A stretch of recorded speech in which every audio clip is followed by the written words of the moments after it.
Welcome to only IAS. स्वागत है आप सभी लोगों का current affairs revision for prelims 2022 में। साइंस एंड टेक के करंट अफेयर्स का ये हमारा तीसरा लेक्चर है। आज के इस सेशन में हम नवंबर महीने के साइंस एंड टेक के करंट अफेयर्स को रिवाइज करेंगे। इस सेशन का first important article pneumococcal conjugate vaccine के बारे में है। गवर्नमेंट ने न्यूमोकोकल 13 वैलेंट कॉन्जुगेट वैक्सीन को यूनिवर्सल इम्यूनाइजेशन प्रोग्राम में शामिल कर लिया है एज पार्ट ऑफ आजादी का Amrit Mahotsav. Pneumococcal conjugate vaccine ये न्यूमोकोकल डिसीज को प्रिवेंट करने के लिए इस्तेमाल की जाती है। अब भला ये न्यूमोकोकल डिसीज का क्या मतलब हुआ? न्यूमोकोकल डिसीज कोई भी ऐसी डिसीज होती है जो न्यूमोकोकल बैक्टीरिया से फैलती है या न्यूमोकोकल बैक्टीरिया उसे कॉज करता है। इसमें कई तरीके की इलनेस हो सकती है, मेजरली न्यूमोनिया। नाम से लग रहा होगा न्यूमोकोकल न्यूमोनिया। तो न्यूमोकोकल बैक्टीरियाज लंग्स में इंफेक्शन कॉज करते हैं, फर्दर न्यूमोनिया भी कॉज करते हैं। न्यूमोनिया डेथ का एक लीडिंग कॉज है इंडिया में 5 साल से कम उम्र के बच्चों के लिए। इंडिया में लगभग 16% बच्चों की डेथ न्यूमोनिया की वजह से हो जाती है। यूनिवर्सल इम्यूनाइजेशन प्रोग्राम सरकार ने लॉन्च किया 1985 में, ताकि हम इम्यून सिस्टम डेवलप कर सकें, वेरियस वैक्सीन्स के जरिए लोगों की जान बचाई जा सके। यहां पर 12 वैक्सीन्स इस्तेमाल की जाती हैं फ्री ऑफ कॉस्ट, ताकि डिसीज को प्रिवेंट किया जा सके अंडर यूआईपी। नेशनल लेवल पे तो 10 डिसीज को कंट्रोल किया जाता है नेशनल इम्यूनाइजेशन प्रोग्राम के तहत। वो है diphtheria, pertussis, tetanus, polio, measles, rubella, childhood tuberculosis, rotavirus, diarrhoea, hepatitis B और यहां पर है meningitis and pneumonia caused by haemophilus influenza type B. ये 10 डिसीज यहां कवर होती हैं। फर्दर जहां पर भी रिक्वायर्ड हो वहां पर 2 डिसीज के लिए काम किया जाता है, दैट इज न्यूमोकोकल निमोनिया और जापानीज इंसेफेलाइटिस। तो अभी न्यूमोकोकल कंजुगेट वैक्सीन को तो नेशनल लेवल पे एक्सपेंड कर दिया गया, लेकिन जापानीज इंसेफेलाइटिस की वैक्सीन केवल वहीं पर इस्तेमाल की जा रही है जहां पर यह बीमारी बहुत ज्यादा फैल रही है। इसके पहले कि हम आगे बढ़ें, थोड़ी सी जानकारी लेते हैं तेजस के बारे में। Hard work beats destiny. इस कोर्स के जरिए आप 250 से अधिक घंटों के वीडियो लेक्चर्स में अपने प्रीलिम्स 2022 की प्रिपरेशन कर सकते हैं। एनसीईआरटी की जो भी इंपॉर्टेंट टॉपिक्स हैं वो आपके इस कोर्स में कवर हो जाएंगे। प्रीलिम्स की स्ट्रेटजी को संज्ञान में लेकर आपकी क्लासेस को प्रिपेयर किया गया है। 500 दिनों का सब्जेक्ट वाइज करंट अफेयर्स का लेक्चर इसमें इंक्लूड कर दिया गया है। रेगुलर टॉपिक बेस्ड टेस्ट होंगे। 15 फुल लेंथ टेस्ट भी इसका हिस्सा हैं। प्रीलिम्स का स्टडी मटेरियल और डेडिकेटेड मेंटोरशिप इंपॉर्टेंट पार्ट है। अगर आप इस कोर्स को अवेल करते हैं तो सीसैट के लेक्चर्स आपको फ्री ऑफ कॉस्ट मिल जाते हैं। इन कोर्सेज को अवेल करने के लिए आपको जाना होगा video.onlyas.in पे, या फिर आप कॉल कर सकते हैं किसी डाउट के लिए 7007931912 पे, या फिर मेल कर सकते हैं info@onlyas.com पे। हमारा नेक्स्ट आर्टिकल डेंगू फीवर के बारे में है। पंजाब में डेंगू फीवर के पेशेंट की संख्या 16,129 पहुंच गई है। दैट टू ये रिपोर्टेड केसेस हैं और ये 2016 के बाद सबसे ज्यादा हैं, तो चिंता की बात है। डेंगू एक मॉस्किटो बॉर्न ट्रॉपिकल डिसीज है, मच्छरों से के काटने से होती है। ये मच्छर डेंगू वायरस को स्प्रेड करते हैं, जो कि जीनस फ्लेविवायरस से बिलोंग करता है। कई प्रकार के मच्छर डेंगू के वायरस को कैरी करते हैं और इंसानों में छोड़ देते हैं। इसमें प्राइमरली जीनस एडीज के मच्छर आते हैं। नाम लिया जाए तो एडीज एजिप्टी। एडीज एजिप्टी एक बहुत ही टैलेंटेड मच्छर है। ये मच्छर डेंगू के वायरस को फैलाने के अलावा चिकनगुनिया, येलो फीवर और जीका इन्फेक्शन भी फैलाता है। मतलब ये मल्टीटास्किंग है, कई सारे काम एक साथ कर लेते हैं। आराम पसंद मच्छर है, दिन में ही काम करता है, नाइट टाइम वर्क बिल्कुल पसंद नहीं करता और ज्यादा दूर भी ट्रेवल करना पसंद नहीं करता। आसपास के रीजन में ही बीमारियां फैलाकर खुश हो जाता है, 400 मीटर के आसपास ही जाता है। वैसे तो शुरू में डेंगू में आपको माइल्ड इलनेस दिखती है, लेकिन कई बार डेंगू सीवियर हो जाता है और जान भी जा सकती है। ब्लड टेस्ट किया जाता है डेंगू को डायग्नोज करने के लिए। कोई स्पेसिफिक मेडिकेशन तो नहीं है। कई बार प्लेटलेट्स गिरने लगती हैं तो एक्सटर्नली भी प्लेटलेट्स चढ़ानी पड़ती हैं। बाकी बकरी का दूध और पपीते का पत्ता जिंदाबाद। वर्ल्ड हेल्थ ऑर्गेनाइजेशन एस्टिमेट करता है कि 100 से 400 मिलियन डेंगू इन्फेक्शंस हर साल होते हैं और आने वाले मतलब ये जो डिकेड चल रहा है इसमें इनकी संख्या डेफिनेटली बढ़ी भी है। नेक्स्ट आर्टिकल मोलनुपिराविर के बारे में है। क्या है ये मोलनुपिराविर? मोलनुपिराविर एक दवा है। ये दवा है तो किस बीमारी में काम करती है? ये काम करती है कोविड-19 में। लेकिन हमें तो पता है कि कोविड-19 में कोई दवा काम ही नहीं करती। देखिए, वैसे तो कोविड-19 में कोई दवा काम नहीं करती, रेदर जो सिम्टम्स हैं उन्हें ही ट्रीट किया जाता है। बुखार है तो बुखार की दवा, दर्द है तो दर्द की दवा। लेकिन ये एक इन्वेस्टिगेशनल ओरल एंटीवायरल ड्रग है। ओरल का मतलब ये है कि इसे इंजेक्शन से नहीं दिया जाता, एक पिल हो सकती है जिसे आप खा सकते हैं। अब इस पर रिसर्च चल रही है कि कितना कारगर है, लेकिन स्टिल ये पाया गया है कि कोविड-19 को ट्रीट करने में ये थोड़ा बहुत तो मददगार साबित होता ही है। इसकी मैन्युफैक्चरिंग भी स्टार्ट हो चुकी है। इसकी मैन्युफैक्चरिंग और तेज हो ताकि दुनिया भर में जो कोविड-19 के पेशेंट्स हैं उन्हें और बेहतर तरीके से ट्रीट किया जा सके। इसी उद्देश्य से रिसर्चर्स ने अभी हाल ही में एक एंजाइम को इंजीनियर किया है, यानी कि तैयार किया है, जिसकी मदद से हम मोल्नुपिराविर की मैन्युफैक्चरिंग को तेज कर पाएंगे। मोल्नुपिराविर एक ब्रॉड स्पेक्ट्रम के एंट्री वायरल ड्रग से बिलोंग करता है, मतलब एक ग्रुप ऑफ मेडिसिन से बिलोंग करता है जिसे न्यूक्लियोसाइड एनालॉगस कहा जाता है, उसी से बिलोंग करता है मोल्नुपिराविर। मोल्नुपिराविर वर्क कैसे करता है? एक्चुअली में जो वायरस होता है ये उसके आरएनए में कुछ एरर क्रिएट कर देता है, कुछ गड़बड़ी कर देता है, जिसकी वजह से जो वायरस है वो ह्यूमन सेल में खुद को रेप्लिकेट नहीं कर पाता, मतलब अपने नंबर्स को एनहेंस नहीं कर पाता और धीमे धीमे वो खत्म हो जाता है। इनिशियली इस ड्रग का इस्तेमाल हम इन्फ्लुएंजा वायरस के लिए कर रहे थे। फिर हमने टेस्ट किया कि क्या ये कोविड-19 पे वर्क करेगा क्या। थोड़ा बहुत काम कर गया तो हमने इसका इस्तेमाल कोविड-19 के लिए भी करना स्टार्ट कर दिया। मैकेनिज्म कैसे है? ये जो दवा है ये सबसे पहले तो वायरस का जो रेप्लिकेशन है, मतलब उस वायरस की खुद की संख्या को बढ़ाने की जो प्रक्रिया है ह्यूमन सेल में, उसे रोक देता है। ये उस क्रिटिकल एंजाइम को एल्टर कर देता है जिसकी मदद से वायरस अपनी संख्या को बढ़ाता है, ह्यूमन बॉडी के सेल में खुद को रेप्लिकेट करता है, वो उस पूरे प्रोसेस को ही कट डाउन कर देता है। इसका इमरजेंसी यूज का ऑथोराइजेशन अभी अवेटेड है, बट ये पा लिया गया है कि हाँ, मतलब ये काम कर रहा है। फिर भी ये अलाउड है कि 5 डे रेजिमेंट में, मतलब 5 दिनों तक इस दवा के जरिए ट्रीट करने की कोशिश की जा सकती है पेशेंट को। काम बना तो बना, नहीं बना तो कोई बात नहीं। कंप्लीट ऑथोराइजेशन अभी भी नहीं मिला है। तो ये सारी बातें मोल्नुपिराविर के बारे में। हमारा नेक्स्ट आर्टिकल सर्विकल कैंसर के बारे में है। कॉन्टेक्स्ट क्या है? रिसर्चर्स को अभी हाल ही में यह पता चला है कि ह्यूमन पैपिलोमा वायरस वैक्सीन, जिसे सर्वेरेक्स भी कहा जाता है, यह महिलाओं में सर्विकल कैंसर को कम करने में काफी हद तक कारगर साबित हो रहा है। इसके पहले कि हम आगे कुछ भी समझें, आपको समझना होगा कि सर्विकल क्या होता है। देखिए, सर्विकल वुमेन में यूट्रस का नीचे का हिस्सा होता है। वुमेन के यूट्रस के नीचे और वजीना के ऊपर आपको एक कनाल नुमा आकृति दिखती है, इसे ही कहा जाता है सर्विक्स। सर्विक्स में अगर कैंसर होता है तो इसे ही कहा जाता है सर्विकल कैंसर। अगर यहां पे जो कुछ सेल्स हैं वो कैंसरस हो गई हैं तो इस प्रकार के कैंसर को सर्विकल कैंसर कहा जाता है। ये second most abundant type of cancer है in women. First abundant type of cancer है ब्रेस्ट कैंसर। महिलाओं में सबसे ज्यादा जो कैंसर पाया जाता है वो स्तन कैंसर होता है और दूसरे नंबर पर सर्विकल कैंसर होता है। अब यहां पर देखिए, ये टाइप ऑफ कैंसर है जो सर्विक्स में होता है। सर्विक्स लोअर पार्ट है यूट्रस का, जो यूट्रस को वजीना से कनेक्ट करता है। ये तो हमने समझ लिया, इमेज में भी हमने देख लिया। देखिए, ह्यूमन पैपिलोमा वायरस के कई सारे स्ट्रेन्स होते हैं जो सर्विकल कैंसर को कॉज करते हैं।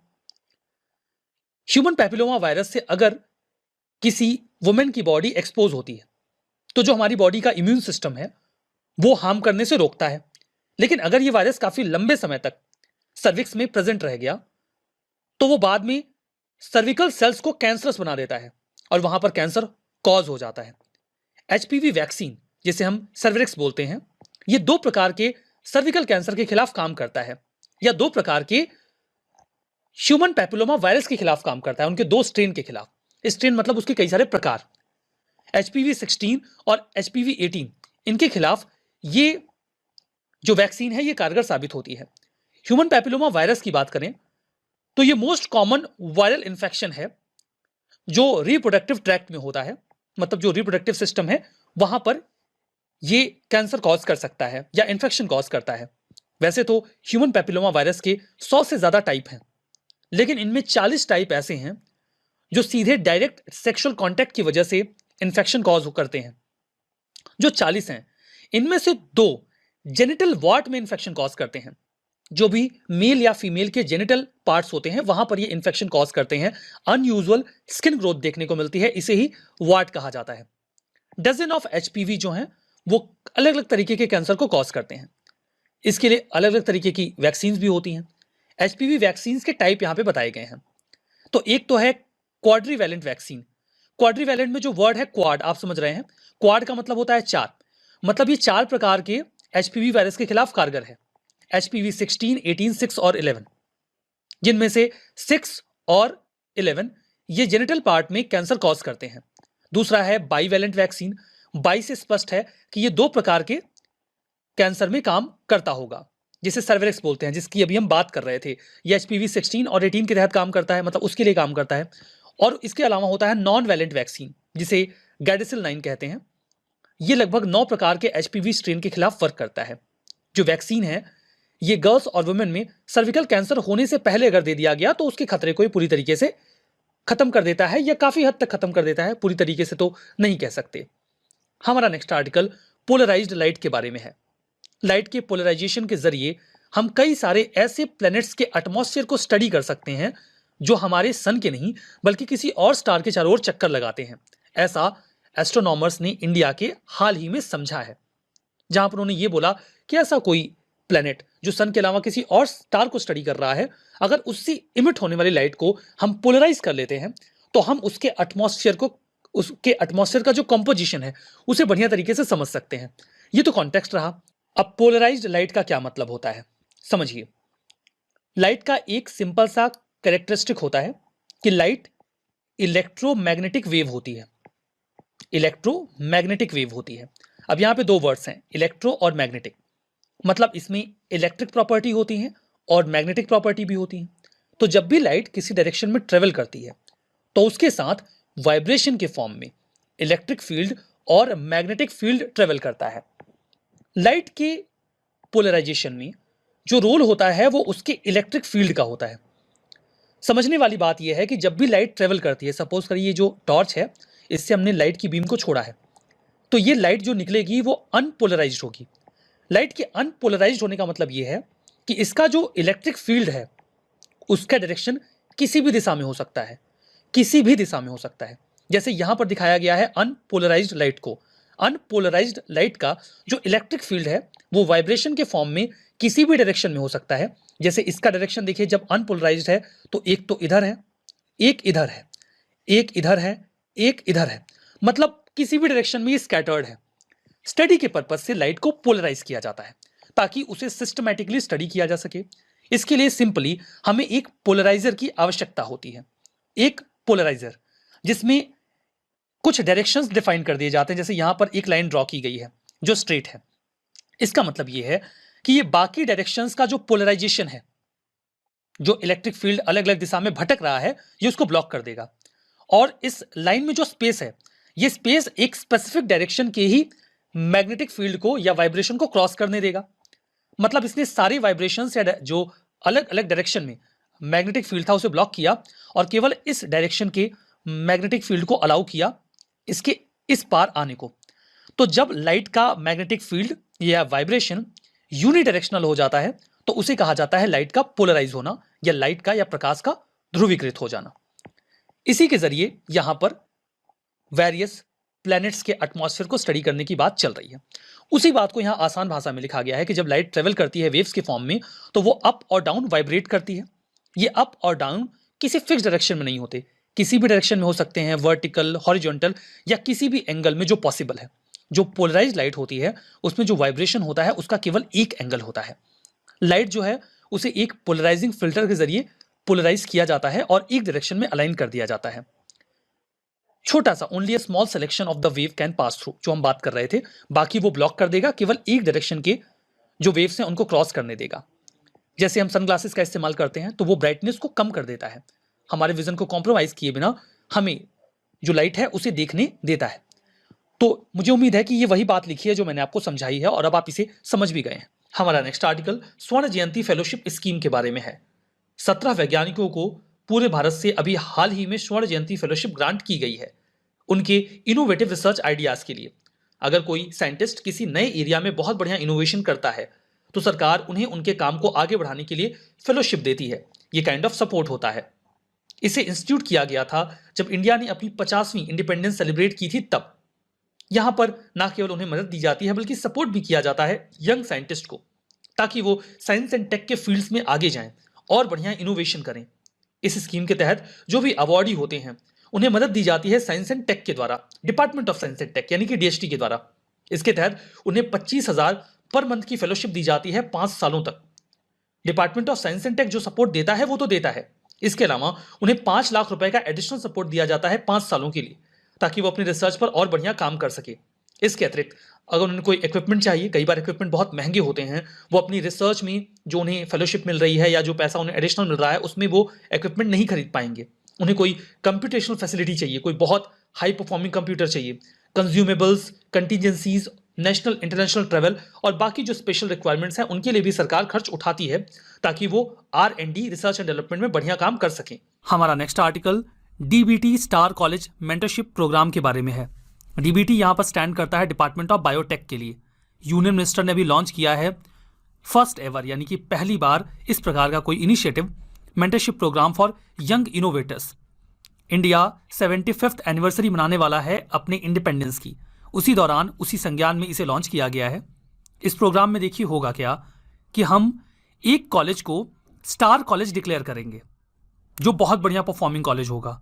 ऐसा हर डिस्ट्रिक्ट में किया जाएगा और इस कॉलेज को सपोर्ट देगा डिपार्टमेंट ऑफ बायोटेक। जब बायोटेक का सपोर्ट इन्हें मिल जाएगा तो भला ये करेंगे क्या? जो स्टार स्टेटस वाला कॉलेज होगा वो नए नए कॉलेजेस को मेंटरशिप प्रोवाइड करवाएगा कि वो कैसे अपने आप को स्टार कॉलेज स्कीम का हिस्सा बना सकते हैं। स्टार कॉलेज स्कीम भला है क्या? ये डिपार्टमेंट ऑफ बायोटेक का एक इनिशिएटिव है, 2008 में शुरू किया गया था। उद्देश्य ये था कि कॉलेज और यूनिवर्सिटीज को सपोर्ट किया जाए। क्यों सपोर्ट किया जाए? ताकि वहां पर मतलब ऐसे कॉलेज या यूनिवर्सिटीज जो अंडर ग्रेजुएट एजुकेशन प्रोवाइड करवा रहे हैं वो साइंस के फील्ड में और बढ़िया काम कर सकें। उद्देश्य ये था कि जो स्टूडेंट्स वहां पर हैं उनमें क्रिटिकल थिंकिंग को इनकलकेट किया जाए, उन्हें इनकरेज किया जाए हैंड ऑन एक्सपेरिमेंट के लिए। साइंस के फील्ड में हैंड ऑन एक्सपेरिमेंट का मतलब ये होता है कि आप प्रैक्टिकल एक्सपेरिमेंट के लिए जाते हैं। ये बातें अंडर ग्रेजुएट लेवल पर की जा रही हैं। यहाँ उद्देश्य ये भी था कि जो स्टूडेंट्स हैं वो हायर एजुकेशन में साइंस की फील्ड में जाएं। इस स्कीम के तहत क्या कोई सपोर्ट भी दिया जाता है?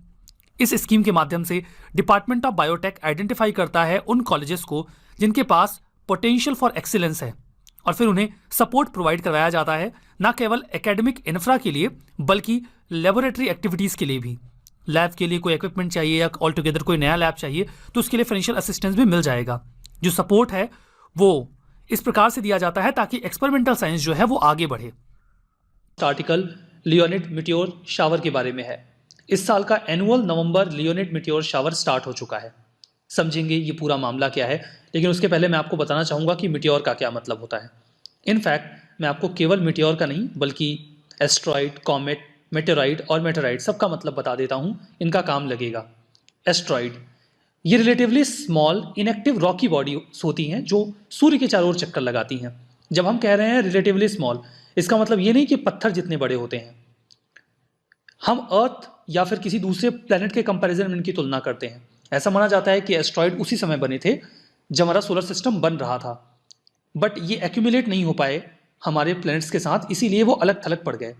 ज़्यादातर एस्ट्रॉइड्स हमें एस्ट्रॉइड बेल्ट में मिलते हैं जो कि हमें मार्स और जुपिटर के बीच में देखने को मिल जाता है। बात करते हैं कॉमेट की। कॉमेट भी छोटा ही होता है, यहाँ पर भी तुलना जो हम कर रहे हैं वो प्लैनेट्स के कंपैरिजन में ही कर रहे हैं, बट कई बार ये एस्ट्रॉइड से बड़े होते हैं। इन ऑब्जेक्ट्स की खास बात यह है कि चूंकि ये सन से काफ़ी दूरी पर पाए जाते हैं, कई बार कुपर बेल्ट में, जो कि हमें प्लूटो के भी बाद देखने को मिलता है, इसीलिए मेजरली ये आइसी ऑब्जेक्ट्स होते हैं। जब ये सनलाइट के क्लोज पहुंचते हैं घूमते टहलते तो जो आइस होती है वो वेपराइज हो जाती है और इनके पीछे एक कॉमा या एटमॉस्फेयर देखने को मिलता है डस्ट, गैस और वाटर वेपर्स का, तो वो इन्हें एक पूछनुमा आकृति दे देता है, इसीलिए कॉमेट को पुच्छल तारा भी कहा जाता है। मेटेराइड ये कॉमेट के या एस्ट्रॉइड के छोटे हिस्से होते हैं, मतलब ये एस्ट्रॉइड और कॉमेट की तुलना में छोटे होते हैं और ये भी सूर्य के चारों ओर ही चक्कर लगाते हैं। तो यहाँ पे आकार का मतलब है मेटेओर जब ये अर्थ के एटमॉस्फेयर में एंटर कर जाते हैं और फ्रिक्शन की वजह से जलने लग जाते हैं, तब इन्हें मेटेओर कहा जाता है। ज़्यादातर मेटेओर अर्थ के एटमॉस्फेयर में जल के ख़त्म हो जाते हैं। इन्हें शूटिंग स्टार या गिरता हुआ तारा कहा जाता है। अगर कई बार ये पूरी तरीके से जल नहीं पाते, अगर इनका साइज़ बड़ा है, तो ये अर्थ से टकरा जाते हैं। ये जब ये अर्थ से टकरा जाते हैं तब इन्हें मेटेओराइट कहा जाता है। तो मेटेओराइट तब जब ये धरती पर गिरे, मेटेओर तब जब ये आसमान में हैं और जल रहे हैं, मेटेओराइट तब जब ये यूनिवर्स में सूर्य के चारों ओर चक्कर लगा रहे हैं। ये तीनों एक ही चीजें हैं, बस इनकी लोकेशन के बेसिस पे इनके नाम अलग अलग हैं, मेटेओराइट, मेटेओर और मेटेओराइट। बाकी एस्ट्रॉइड और कॉमेट बिल्कुल अलग बॉडीज होती हैं। एस्ट्रॉइड यूजुअली रॉकी बॉडी होती है, जबकि कॉमेट आइस और डस्ट और गैस से बना होता है। ठीक है, तो ये तो आपने इन टर्म्स के मतलब समझे। अब आइए मेन मुद्दे पर आते हैं। मेटेओर शावर नाम से समझ में आ गया, कई सारे मेटेओर्स जो हैं वो धरती पर गिरते हुए हमें दिखते हैं, तो ऐसा लगता है जैसे बारिश हो रही है। ओरिजिनली इस प्रकार के फेनोमेना को 1833 में डिस्कवर किया गया। इसमें बहुत सारा डेब्रिस धरती की ओर गिरता है।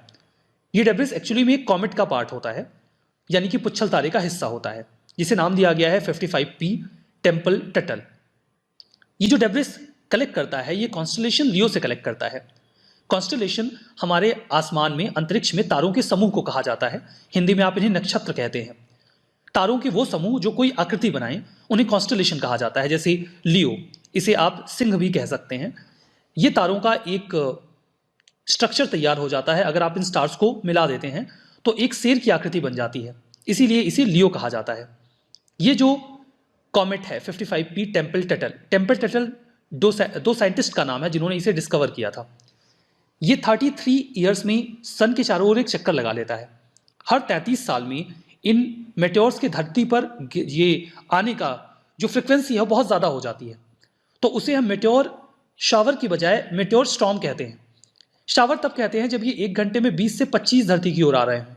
कई बार ये 100 से 1000 धरती पर आने लगते हैं विद इन एन आवर, तो हमें समझ में आ जाता है दैट इज मेटेओर स्टॉर्म। तो स्टॉर्म और शावर में जो अंतर है वो उनकी संख्या का है।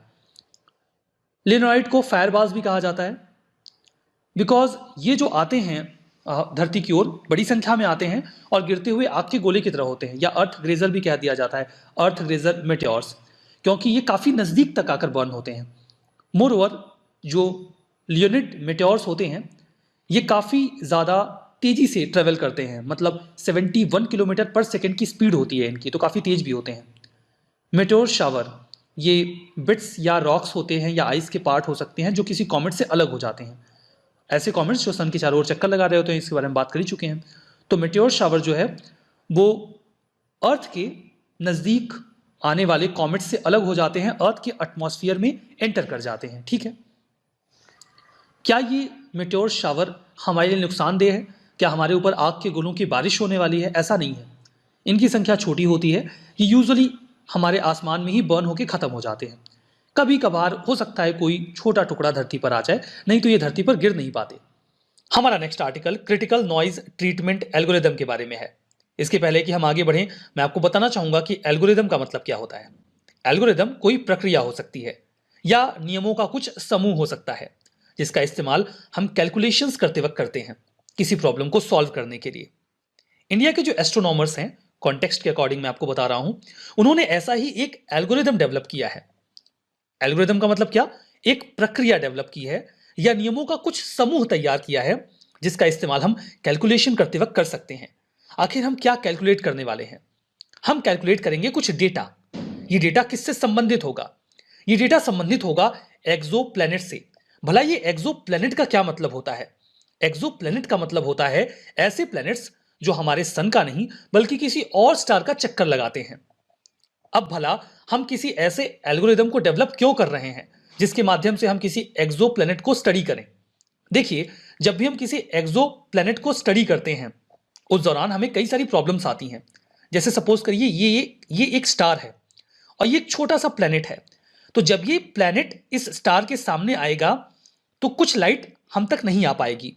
उसी दौरान हम इस प्लैनेट को स्पॉट कर पाते हैं। लेकिन इस कैलकुलेशन को करते वक्त जो उस सन की या उसके एटमॉस्फेयर की नॉइज होती है वो डिस्टर्बेंस क्रिएट करती है।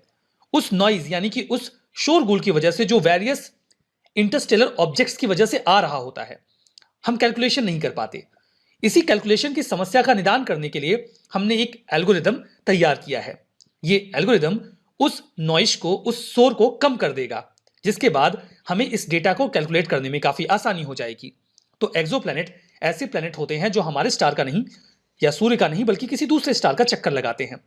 जो वर्ड है एक्सो, ये ग्रीक वर्ड है। इसका मतलब ये होता है आउटसाइड। किसके आउटसाइड? हमारे सोलर सिस्टम के आउटसाइड। किसी पहले एक्सो प्लेनेट का कंफर्मेशन हमें 1992 में मिला था। यहां पर देखिए, हम एक्सो प्लैनेट्स को स्टडी क्यों करते हैं? एक लालच है, एक उम्मीद है कि हो सकता है हमें धरती जैसा कोई दूसरा ग्रह मिल जाए जहां पर इंसान रह सकता हो। एक्सो प्लैनेट्स को कैसे स्टडी किया जाता है आज? इन्हें आज स्टडी करने के लिए हम ग्राउंड बेस्ड ऑप्टिकल टेलीस्कोप्स का इस्तेमाल करते हैं। हमारे पास एक ऐसा टेलीस्कोप है भी जिसे नाम दिया गया है टेस, यानी कि ट्रांजिटिंग एक्सो प्लैनेट सर्वे सैटेलाइट। टेस कौन सी प्रक्रिया इस्तेमाल करता है एक्सो प्लैनेट को स्टडी करने के लिए?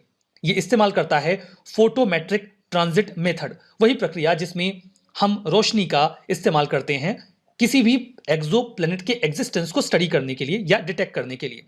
लेकिन यह प्रक्रिया नॉइज से अफेक्ट होती है और ये एल्गोरिदम हमारी इसी प्रक्रिया का या इसी समस्या का निदान करेगा। इंडियन एस्ट्रोनॉमर्स ने इस एल्गोरिदम को डेवलप किया है और नाम दिया है क्रिटिकल नॉइज ट्रीटमेंट एल्गोरिदम। ये डिस्टर्बेंसेस को रिड्यूस करेगा और एक्सो प्लैनेट्स को एक्यूरेटली स्टडी करने में मदद करेगा। हमारा नेक्स्ट आर्टिकल नोरोवायरस के बारे में है। केरला के हेल्थ मिनिस्टर ने कुछ गाइडलाइंस जारी की हैं नोरोवायरस के बारे में। ये एक स्टमक बग है, पेट में समस्या क्रिएट करता है। केरला के वायनाड डिस्ट्रिक्ट में इसे डिटेक्ट किया गया। ये एनिमल बॉर्न डिसीज है, जानवरों से इंसानों में आ जाती है। जेस्ट्रो इंटेस्टाइनल इलनेस क्रिएट करती है, इंटेस्टाइन में और पेट में प्रॉब्लम क्रिएट करती है। इसमें वॉमिटिंग और डायरिया की प्रॉब्लम होती है। नोरोवायरस अगर किसी को हुआ है और आप उस व्यक्ति के कांटेक्ट में जाते हैं या फिर उसने किसी चीज को छुआ है और आप भी उसे छूते हैं तो ये वायरस आप तक पहुंच सकता है। खाना आसानी से इसके जरिए पहुंच सकता है किसी भी व्यक्ति के पेट में। डायरिया, पेट में पेन, वॉमिटिंग, नोजिया मतलब जी मचलाना, बुखार होना, हेडेक और बॉडी एच, शरीर में दर्द, ये इसके कुछ सिम्टम्स हैं। एक्सपर्ट का कहना है कि वॉमिटिंग और डायरिया के बाद डिहाइड्रेशन हो सकता है, कॉम्प्लिकेशंस ज्यादा हो सकते हैं। इंपैक्ट ये है कि हेल्दी लोग तो इसको झेल जाते हैं, लेकिन यंग चिल्ड्रन, बूढ़े लोग, ऐसे लोग जिनको एक से ज्यादा बीमारी है, कोमॉर्बिडिटीज, ऐसे लोग इससे ज्यादा अफेक्ट होते हैं। इसका कोई स्पेसिफिक ट्रीटमेंट नहीं होता है। अगर इम्यून सिस्टम अच्छा है तो हैंडल हो जाता है, सिम्टम्स को ट्रीट किया जाता है। हाथों को लगातार धोते रहना, कंटेमिनेटेड फूड और वाटर से बचना। कोई ऐसा व्यक्ति जिसको ये बीमारी है उसने अगर खाना बनाया है तो आप उससे भी बचें। इसके जरिए ही नोरोवायरस से बचा जा सकता है। हमारा नेक्स्ट आर्टिकल दुनिया के या यूनिवर्स के अभी तक जाने जाने वाले फास्टेस्ट स्पिनिंग व्हाइट ड्वार्फ के बारे में है। हमारी जानकारी में ये सबसे तेज घूमने वाला व्हाइट ड्वार्फ है। यूनिवर्स असीम है, अनंत है, हो सकता है कुछ इससे भी तेज घूमने वाले व्हाइट ड्वार्फ हों, बट हमारी जानकारी में इससे तेज घूमने वाला व्हाइट ड्वार्फ आज तक नहीं आया। इसके पहले कि मैं इस मामले में आपको कुछ भी और बताऊं, मुझे आपको बताना होगा कि व्हाइट ड्वार्फ क्या होता है। व्हाइट ड्वार्फ ये एक प्रकार का तारा होता है। कैसा तारा होता है? देखिए, दुनिया में जिस भी चीज का जन्म हुआ है उसका अंत होगा। वैसे ही यूनिवर्स में असंख्य संख्या में तारे हर दिन बनते और नष्ट होते हैं। तारों के नष्ट होने की प्रक्रिया दो प्रकार से हो सकती है और ये दो प्रकार उनके भार और डेंसिटी पर डिपेंड करते हैं। अगर तारे का आकार बहुत ज्यादा बड़ा है तो उसके खत्म होने के बाद वो न्यूट्रॉन स्टार या फिर ब्लैक होल में कन्वर्ट होता है। लेकिन अगर तारे का जो भार है और डेंसिटी है वो कम है, उसका आकार छोटा है, तो वो एक व्हाइट ड्वार्फ में कन्वर्ट हो जाता है। अब एक तारा खत्म क्यों होता है? देखिए, तारा जो है या फिर स्टार्स जो होते हैं वो न्यूक्लियर फ्यूजन से अपनी एनर्जी अचीव करते हैं, अवेल करते हैं, जहां पर दो एटॉम्स आपस में टकराते हैं और एनर्जी प्रोड्यूस करते हैं। जब ये एनर्जी एक तारे के भीतर प्रोड्यूस होती है तो वो बाहर की ओर एक फोर्स लगाती है। लेकिन तारे के आउटर लेयर में जो मटेरियल होता है, मास होता है, वो उसके कोर की ओर ग्रेविटेशन की वजह से अट्रैक्ट होता है, तो वो बाहर की ओर से एक दबाव बनाता है। ये जो अंदर से बाहर की ओर एनर्जी का निकलना है और बाहर ग्रेविटेशन की वजह से मास का अंदर की ओर जाना है, ये एक बैलेंस क्रिएट करता है और इसी बैलेंस की वजह से एक तारा स्टेबल बना रहता है और हमें चमचमाता हुआ दिखता है। लेकिन ये जो न्यूक्लियर फ्यूजन की प्रक्रिया है ये कभी ना कभी तो खत्म हो जाएगी। एक स्टार के पास अब न्यूक्लियस नहीं बचेंगे जो आपस में टकरा के एनर्जी पैदा कर सके। उसके बाद उस तारे के भीतर एनर्जी बनना बंद हो जाएगी और जैसे ही ये एनर्जी बनना बंद होगी, ये जो एनर्जी का फ्लो बाहर की ओर आ रहा है ये खत्म हो जाएगा। इसके बाद इस तारे का बैलेंस बिगड़ जाएगा और जो आउटर लेयर में बाहर की ओर जो मास है, जो डेंसिटी है, जो मैटर है, उसे अंदर की ओर से कोई काउंटर बैलेंस करने वाला नहीं होगा। और पूरा का पूरा मास ग्रेविटी की वजह से अपने कोर के ऊपर आकर गिर जाएगा, और कोर के ऊपर इस मास के गिरने की वजह से ये तारा कोलैप्स कर जाएगा, यानी कि नष्ट हो जाएगा। जब ऐसा होगा तो अगर उस तारे का आकार बहुत बड़ा है तो वो न्यूट्रॉन स्टार या ब्लैक होल बन जाएगा, लेकिन अगर उसका आकार छोटा है तो वो बनेगा व्हाइट ड्वार्फ, सारा मास इकट्ठा हो जाएगा। यद्यपि उसके पास अब एनर्जी ओरिजिनेट करने की कैपेबिलिटी नहीं होगी, स्टिल जो एग्जिस्टिंग एनर्जी है वो इकट्ठा हो जाएगी। उस व्हाइट ड्वार्फ का आकार, वैसे तो तारे बहुत बड़े होते हैं, लेकिन धरती या उससे छोटा बड़ा आकार हो सकता है जिसके पास बहुत ज्यादा एनर्जी होगी या ब्राइटनेस होगी जो चमकता रहेगा। इस तारे के पास ये ब्राइटनेस तब तक रहेगी जब तक कि इसकी सारी एनर्जी खत्म ना हो जाए और ये एक ब्लैक ड्वार्फ में ना कन्वर्ट हो जाए। तो ये सारी बातें तारे और उनके बनने बिगड़ने के बारे में मैंने आपको समझा दी। अब कॉन्टेक्स्ट समझिए। अभी एस्ट्रोनॉमर्स ने कंफर्म किया है एक व्हाइट ड्वार्फ को जो महज 25 सेकंड्स में अपना एक रोटेशन कंप्लीट कर लेता है, मतलब अपनी धुरी पर घूम जाता है। इसे नाम दिया गया है लामोस्ट J0240+1952। ये एक बाइनरी स्टार सिस्टम का पार्ट है। बाइनरी स्टार सिस्टम में दो तारे आसपास होते हैं, जिसमें एक बड़ा तारा है और दूसरा है ये व्हाइट ड्वार्फ जिसका हमने अभी नाम देखा लामोस्ट। ये अर्थ के साइज का है, लेकिन इसकी डेंसिटी अर्थ से 2 लाख गुना ज्यादा है। ये तारा बड़ा ही शरारती है और ये एग्जाम्पल है मैग्नेटिक प्रोपेलर सिस्टम का। प्रोपेलर समझते हैं? आपने एग्जॉस्ट फैन देखा है? एग्जॉस्ट फैन जो है वो रूम के अंदर की हवा को खींच के बाहर की ओर ढकेल देता है। चूंकि ये व्हाइट ड्वार्फ बहुत तेजी से स्पिन कर रहा है तो ये अपने आसपास के किसी भी ऑब्जेक्ट को अपनी ओर खींचेगा। तो ये करता क्या है कि जो इसके सिस्टम में दूसरा वाला तारा है उसके गैसियस प्लाज्मा को अपनी ओर खींचता है। यहां पे इमेज में देखिए, ये ऐसे खींच रहा है। अब कायदे से ये प्लाज्मा इस व्हाइट ड्वार्फ के ऊपर जाके गिर जाना चाहिए, लेकिन ऐसा हो नहीं पाता क्योंकि इसके पास अपना एक मैग्नेटिक फील्ड है। वो मैग्नेटिक फील्ड इस प्लाज्मा को उस व्हाइट ड्वार्फ के पास नहीं आने देता। यद्यपि वो उसे खींचता है, लेकिन ये इसे बाहर यूनिवर्स में फेंक देता है। अब ये तो गलत बात है ना कि आप किसी दूसरे स्टार का प्लाज्मा खींच के यूनिवर्स में फेंक दे रहे हो। अब ये गलत बात है, फिर भी ये व्हाइट ड्वार्फ ऐसा करता है और ये एग्जाम्पल है मैग्नेटिक प्रोपेलर सिस्टम का। ये एक प्रोटेक्टिव बैरियर, ये जो मैग्नेटिक फील्ड वाली बात यहाँ पे लिखी गई है कि जो इसके पास मैग्नेटिक फील्ड है वो एक प्रोटेक्टिव बैरियर की तरह वर्क करता है और ये प्लाज्मा यूनिवर्स में चला जाता है। तो मुझे उम्मीद है कि ये टॉपिक आपने समझ लिया है। आर्टिकल GSAT-7 के बारे में है। डिफेंस एक्विजिशन काउंसिल ने अप्रूव कर दिया है कि एयरफोर्स जो है वो GSAT-7C सैटेलाइट को और उसके ग्राउंड हब को परचेज कर सकती है, प्रोक्योर कर सकती है। GSAT-7C आने वाले 2 से 3 सालों में लॉन्च कर दिया जाएगा। ये जो सॉफ्टवेयर डिफाइंड रेडियोज हैं जो multiple range of communication services provide करवाते हैं इंडियन एयरफोर्स को, उनकी कनेक्टिविटी को और बेहतर करेगा। GSAT-7C GSAT-7 का ही एडवांस वर्जन है। GSAT-7 इसे 2013 में लॉन्च किया गया था। इसे रुक्मिणी के नाम से भी पुकारा गया। ये इंडियन ओशन रीजन में रियल टाइम डेटा गैदर करता है जिसका इस्तेमाल सबमरीन, वॉरशिप और एयरक्राफ्ट को ऑपरेट करने के लिए किया जाता है। GSAT-7A ये 2018 में लॉन्च किया गया था। इसका इस्तेमाल वर्तमान में इंडियन एयरफोर्स और इंडियन नेवी दोनों ही कर रहे हैं। इसका इस्तेमाल Indian air force ground based radars जो एयरबॉर्न अर्ली वार्निंग सिस्टम है, एयरक्राफ्ट को सर्विलांस करना, कंट्रोल करना और इंटेलिजेंस गैदर करना, इसके लिए इसका इस्तेमाल होता रहा है। GSAT-7C जिसके प्रोक्योरमेंट की बात हम कर रहे हैं, ये आने वाले 2 से 3 सालों में लॉन्च कर दिया जाएगा और इंडियन एयरफोर्स के पास ये सेकंड डेडिकेटेड सैटेलाइट होगा जो उनके लिए कम्युनिकेशन का काम संभालेगा। नेक्स्ट आर्टिकल स्वदेश के बारे में है। स्वदेश क्या है? स्वदेश एक प्रकार का प्रोजेक्ट है। इस प्रोजेक्ट को किसने तैयार किया है, डेवलप किया है? डिपार्टमेंट ऑफ बायोटेक के नेशनल ब्रेन रिसर्च सेंटर ने इस प्रोजेक्ट को तैयार किया है। क्या काम है इसका? देखिए, ब्रेन से एसोसिएटेड कई सारी बीमारियां होती हैं जिनमें बहुत सारा रिसर्च एंड डेवलपमेंट रिक्वायर्ड है, लेकिन इस रिसर्च एंड डेवलपमेंट के लिए हमें आसानी से डेटा मिल नहीं पाता। तो उस पूरे डेटा को एक जगह पे इकट्ठा करके रिसर्चर्स को प्रोवाइड करवाने के लिए ये पूरा प्रोजेक्ट तैयार किया गया है। ये एक यूनिक ब्रेन इनिशिएटिव है जहां पर हम जो certified neuro imaging, neurochemical, neuropsychological data और एनालिटिक्स है उसे रिसर्चर्स को अवेलेबल करवा देंगे। ये अपने प्रकार का पहला multi modal neuro imaging database होगा जहां पर माइंड यानी कि ब्रेन से रिलेटेड जो भी डेटा, आर्किटेक्चर या एनालिटिक्स है वो एक प्लेटफॉर्म पर अवेलेबल हो जाएगा। स्वदेश को एक स्टोरेज सिस्टम के द्वारा बैक भी किया जा रहा है जहां पर प्रॉपर तरीके से डेटा स्टोर होगा, उसे आसानी से एनालाइज किया जा सकेगा और डेटा बैकअप भी लिया जा सकेगा। यहाँ पर मल्टी साइट डेटा जो अलग अलग जगहों पे होता है उसे इंटीग्रेट कर दिया जाएगा ताकि रिसर्च में सहूलियत आ जाए।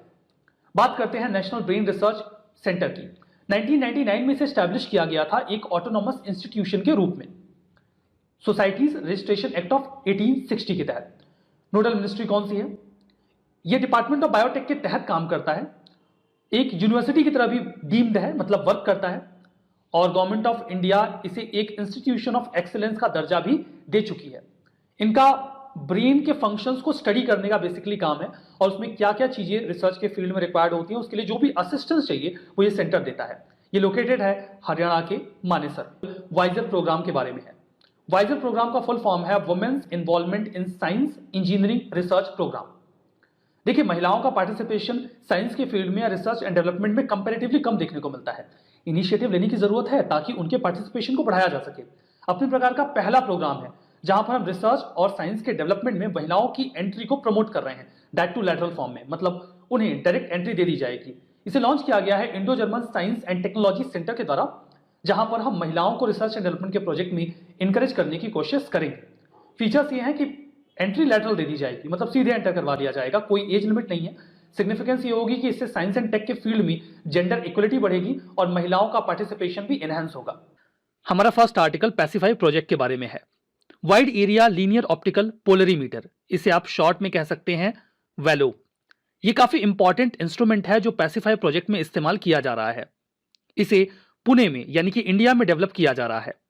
पुणे में inter university centre for astronomy and astrophysics वो इसे डेवलप कर रहे हैं। पैसिफाई का फुल नेम है पोलर एरिया स्टेलर इमेजिंग इन पोलराइजेशन हाई एक्यूरेसी एक्सपेरिमेंट। ये एक इंटरनेशनल एफर्ट है जहां पर हम आसमान को यानी कि स्काई को सर्वे कर रहे हैं। ये सर्वे करके हमें मिलेगा क्या? गैलेक्सीज और बहुत जो डिस्टेंट स्टार्स हैं, हम उन्हें कैलकुलेशन में लेंगे और उन्हें स्टडी करके जो हमारा यूनिवर्स है उसके बारे में जानने की कोशिश करेंगे। इसके लिए हम लाइट के पोलराइजेशन का इस्तेमाल करेंगे। जो मिलियंस ऑफ स्टार्स से हमारे पास आती हैं लेकिन हम उन्हें आसानी से डिटेक्ट नहीं कर पाते, लेकिन जो पोलराइज्ड लाइट होती है उसे डिटेक्ट करना आसान होता है। लाइट का पोलराइजेशन क्या होता है?